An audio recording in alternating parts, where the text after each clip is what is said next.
చేస్తే రాత్రికి రాత్రి నా అన్వేష్ ఛానల్ కి 1,00,000 మంది సబ్స్క్రైబర్లు గోవింద నా అన్వేషణ క్షమాపణ చెప్తూ వీడియో పెట్టాడు. తప్పు జోరులేంది కాబట్టి క్షమాపణ కోరుకుంటాను. అదే తప్పు అని ఒప్పుకుంటున్నాను కదా. సో ఇప్పుడు నేను తప్పు చేస్తే రాత్రికి వినాయకుడి సన్నిధిలోనే రక్తం కక్కుకొని చచ్చిపోతాను. అసలు మనం ఎందుకు ప్రదర్శించాలి? నా హక్కు అంటే ఏం చెబుతారో అది వాడి హక్కు.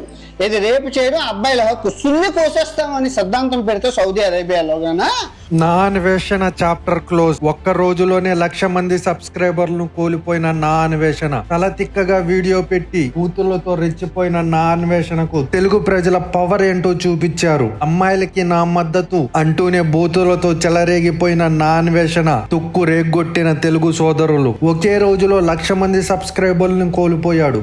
ఇప్పుడు నా అన్వేషణ పరిస్థితి ఏంటి? అసలు వీటన్నిటికీ కారణం ఏంటి? ఈ వీడియోలో స్పష్టంగా చర్చిద్దామా? ఈ యాక్టర్ శివాజీ ఒక సినిమా ప్రీ రిలీజ్ ఈవెంట్ లో అమ్మాయిల దుస్తులపై చేసిన వ్యాఖ్యలు సంచలనంగా మారాయి. ప్రముఖ యాక్టర్లు, ఎనలిస్టులు, యాక్టివిస్టులు అందరూ ఈ కామెంట్స్ పై బగ్గుమన్నారు. వెంటనే శివాజీ వ్యాఖ్యలను వెనక్కి తీసుకుంటున్నాను, ఇలా మాట్లాడినందుకు సారీ అంటూ వీడియో విడుదల చేశాడు. అయితే శివాజీ చేసిన వ్యాఖ్యలేంటి చూసేద్దామా? ఒక సినిమా ప్రీ రిలీజ్ ఈవెంట్ లో శివాజీ అమ్మాయిల దుస్తులపై కామెంట్ చేస్తూ కనిపించేటట్టు తిరగడానికి ఇలాంటి బట్టలు వేసుకుంటున్నారు అంటూ సంచలన వ్యాఖ్యలు చేశారు. గతంలో హీరోయిన్లు వేసుకున్న దుస్తులు ఎలా ఉన్నాయి, ఇప్పుడు పరిస్థితి ఎలా ఉంది అంటూ కీలక వ్యాఖ్యలు చేశారు. ఈ వ్యాఖ్యలు సంచలనంగా మారడంతో మహిళా కమిషన్, ప్రముఖ నటులు, ప్రముఖ నటీలు తీవ్రంగా మండిపడ్డారు. దీంతో శివాజీ క్షమాపణలను కోరాడు. ఇంతటితో ఈ కాంట్రవర్సీకి తెరపడింది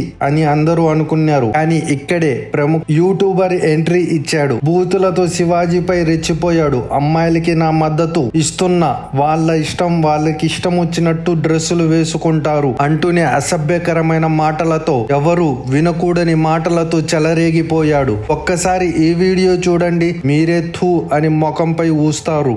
చీరలోనూ మీ అందం నిండుగా కప్పుకునే బట్టల్లోనే ఉంటుంది తప్పితే సామాను కనపడే దాంట్లో ఏం ఉండదు. నువ్వు రాతగాని చెప్పడానికి నువ్వు రేపులు చేసేస్తాను అంటున్నావు. సీతాదేవి తర్వాత ద్రౌపది ఏ టీషర్ట్లు వేసుకున్నారా రేపులు అయ్యాయి? ఆ రోజుల్లోనే రేపు మగవాడికి చెప్పాలా రేపులు చేయకూడదని చెప్పి. అందరు అబ్బాయిలు మగజాతి చూడండి, ఇది మీ లింగం, మీకు 2 రొట్టెలు ఉంటాయి, చెడ్డీ వేసుకుంటారు, గాలి తగులుతుంది. కొంతమంది లుంగి పంచులు కట్టుకుంటారు పొట్టకాయలకి గాలి తగలడం కోసం. ఇంకొందరు లుంగి పంచులు కట్టుకుంటారు మన పంతులు గారి లాగా, గాలి తగలాలి. ఓకే, అయిపోయింది. దానికి తోడు దీని మీద అవి కప్పేసి, తర్వాత డైర్లు కప్పేసి, తర్వాత లంగాలు వేసేసుకొని, ఆ తర్వాత చీర వేసేసుకొని 10 కుర్చీలు నువ్వు రేపు చేసేస్తాను ఒళ్ళంతా కప్పుకొని తిరగాల. ఇస్లామిక్ మతంలోని, హిందూ మతంలోని చాలా దారుణం. ఒక్క క్రిస్టియన్ మతంలోనే ఆడదానికి స్వేచ్ఛ. అరే బీచ్ల్లోని అమ్మాయిలు అందరూ హ్యాపీగా లేరు, గాలి తగలాలయ్యా. నీకు గాలి తగిలినట్లే వాళ్ళకి గాలి తగలాలయ్యా. అంతేకాదు ప్రవచనాలు చెబుతూ జ్ఞానోదయం చేసే గరికపాటిని కూడా గతంలో చేసిన వ్యాఖ్యలు గుర్తు చేస్తూ నానా బూతులు తిట్టాడు. శుభ్రమైన టీషర్ట్ వేసేటువంటి అన్ని కనపడేలాగా పై దాని మీద నినాదం. ఇంకా అవతల వాడు ఎలా అవుతున్నాడు? 18 ఏళ్ల వాడు, 55 ఏళ్ల వాడు, మేమే ఆగలేము. పంతులు గారు మేము ఒట్టకాలు కట్ చేసేస్తే అవుతారు మీరు. అమ్మాయిలు ఒక్కసారి ఆలోచించండి. మాకు కొంచెం ప్రమాదకరమైన వేషం ఏమొచ్చిందంటే జీన్స్ టీషర్ట్ వచ్చింది. అవయవాలు పొందిగ్గా బిగువుగా కనపడుతుంటే కుర్రాడు ఎవడన్నా ఊరుకోగలండి? అసలు మనం ఎందుకు ప్రదర్శించాలి? నా హక్కు అంటే ఏం చెబుతారో అది వాడి హక్కు. ఇది రేపు చేయడం అబ్బాయిల హక్కు. సున్ని కోసేస్తామని సిద్ధాంతం పెడితే సౌదీ అరేబియాలో వాళ్ళ హక్కులు పోతాయి. ఇప్పుడు అమ్మాయిలో మీకు చెప్తున్నాను, మీరు గొడ్డ ముక్కలు ఇప్పుకొని తిరగని మీ స్వేచ్ఛ ఇంపార్టెంట్, మీ సేఫ్టీ ఇంపార్టెంట్. ప్రపంచంలో రాబోయే 100 సంవత్సరాల్లో ఏ ఆతుగాడైనా మిమ్మల్ని ప్రశ్నిస్తే ఈ వీడియో చూపించండి. ఓకే, దీంతో ఇక తెలుగు ప్రజల్లో అసహనం మొదలైంది. అంతే, కట్ చేస్తే రాత్రికి రాత్రి నా అన్వేష్ ఛానల్ కి 1,00,000 మంది సబ్స్క్రైబర్లు గోవింద. దీంతో తలెక్కిన పొగురు దిగిందో ఏమో కానీ నా అన్వేషణ క్షమాపణ చెప్తూ వీడియో పెట్టాడు. తప్పు జోరులేంది కాబట్టి క్షమాపణ కోరుకుంటాను. అదే తప్పు అని ఒప్పుకుంటున్నాను కదా. సో ఇప్పుడు నేను తప్పు చేస్తే రాత్రికి వినాయకుడి సన్నిధిలోనే రక్తం కక్కుకొని చచ్చిపోతాను. ఈ వీడియోపై మీ అభిప్రాయం ఏంటి? దుస్తులపై కామెంట్ చేసిన శివాజీ కామెంట్స్ రైటా?